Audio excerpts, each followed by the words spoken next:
श्री रामकृष्ण लीला प्रसंग स्वामी शारदानंद जी द्वारा लिखित पाठ संख्या 106 स्वजन वियोग। श्री रामकृष्ण देव के साथ मथुर बाबू का गहरा प्रेम संबंध। मथुर बाबू श्री रामकृष्ण देव के प्रति कितनी श्रद्धा भक्ति किया करते थे, हमने श्री रामकृष्ण देव तथा हृदय से उस विषय में बहुत कुछ सुना है।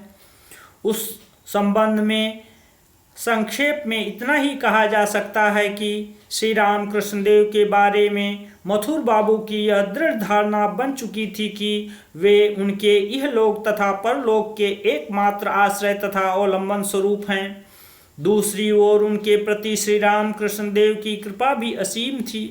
स्वतंत्र स्वभाव श्री रामकृष्ण देव कभी मथुर बाबू के किसी कार्य से असंतुष्ट होते हुए भी तत्काल ही उसे भूलकर उनकी समस्त प्रार्थनाओं को स्वीकार कर उनके ऐहिक तथा पारलौकिक कल्याण के निमित्त प्रयास करते थे। श्री रामकृष्ण देव तथा मथुर बाबू का संबंध कितना गहरा प्रेम पूर्ण तथा अविच्छेद्य था, निम्नलिखित घटना से इसका पता चलता है। उक्त विषयक दृष्टांत। एक दिन भावाविष्ट होकर श्री रामकृष्ण देव ने मथुर बाबू से कहा, मथुर, तुम जब तक रहोगे तब तक मैं यहाँ यानी दक्षिणेश्वर में रहूँगा। यह सुनकर मथुर बाबू भय से सिहर उठे, क्योंकि वे जानते थे कि साक्षात जगदम्बा ही श्री रामकृष्ण देव के शरीर का अवलंबन कर उनकी तथा उनके परिवार वर्ग की रक्षा कर रही हैं।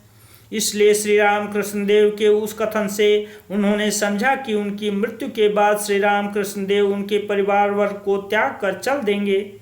तब तो अत्यंत दीनता के साथ उन्होंने श्री रामकृष्ण देव से कहा, यह क्या बात है बाबा, मेरी पत्नी तथा पुत्र द्वारकानाथ की भी आप पर विशेष भक्ति है।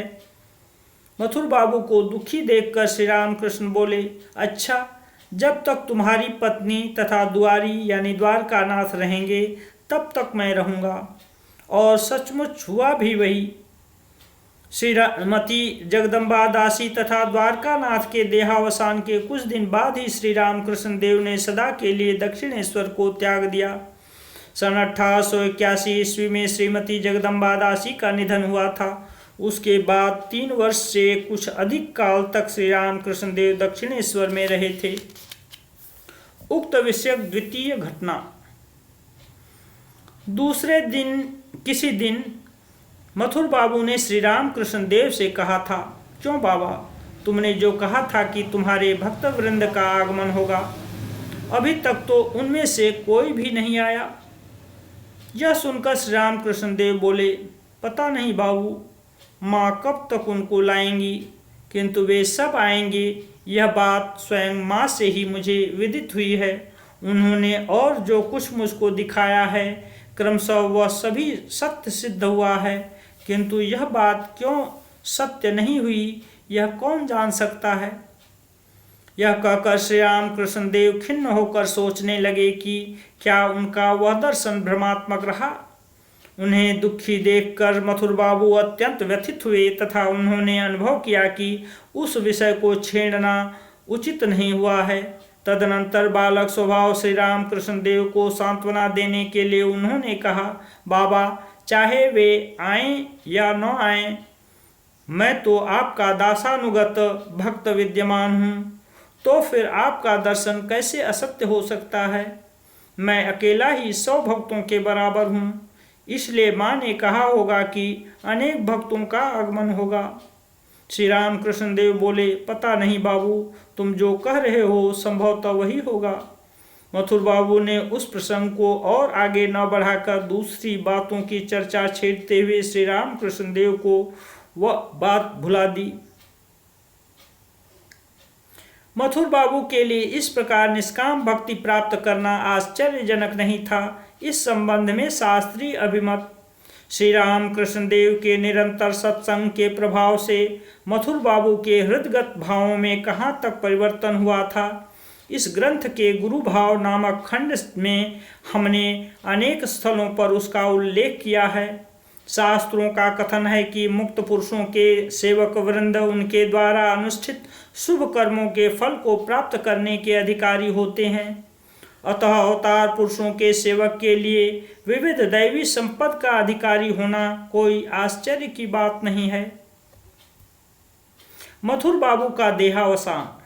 संपद विपद, सुख दुख, मिलन वियोग, जीवन मृत्यु रूपी तरंगों से व्याप्त काल के अनंत प्रवाह से क्रमशः बंगला 1278 साल सन 1871 ईस्वी का इस धराधाम में उदय हुआ। श्री राम कृष्ण देव के साथ मथुर बाबू का संबंध घनिष्ठतर होकर उस समय उनका 15वां वर्ष प्रारंभ हुआ। वैशाख तथा ज्येष्ठ के महीने बीतकर आषाढ़ का आधा भाग बीत गया। ऐसे समय श्रीयुक्त मथुर बाबू ज्वर से पीड़ित होकर शैय्याग्रस्त हुए। क्रमशः वह रोग बढ़कर 7-8 दिन के अंदर ही उसने भ्रम का रूप धारण किया तथा उनकी बोली भी बंद हो गई। श्री राम कृष्णदेव पहले से ही यह समझ गए थे कि माँ उनके भक्त को अपनी स्नेहमयी गोद में स्थान दे रही हैं। मथुर बाबू के भक्ति व्रत का उद्यापन हो चुका है, इसलिए उनको देखने के निमित्त प्रतिदिन वे हृदय को भेजते थे, पर वे स्वयं एक दिन भी उन्हें देखने नहीं गए। धीरे धीरे उनका अंतिम दिन आकर उपस्थित हुआ। अंतिम काल सन्निकट देखकर मथुर बाबू को काली घाट लिवा ले जाया गया। उस दिन श्री राम कृष्णदेव ने हृदय को भी उन्हें देखने के लिए नहीं भेजा, किंतु अपराह्न होते ही 2-3 घंटे के लिए वे गंभीर भाव में निमग्न हो गए तथा दिव्य शरीर धारण कर ज्योतिर्मय मार्ग से भक्त के समीप उपस्थित होकर उन्होंने उसे कृतार्थ किया। अत्यंत पुण्य द्वारा प्राप्त किए जाने वाले लोक में उन्होंने स्वयं उसको आरूढ़ कराया। भावावेश में श्री राम कृष्ण देव द्वारा उस घटना का दर्शन। भावावेश भंग होने पर श्री राम कृष्ण देव ने हृदय को अपने समीप बुलाया। उस समय 5 बज चुके थे।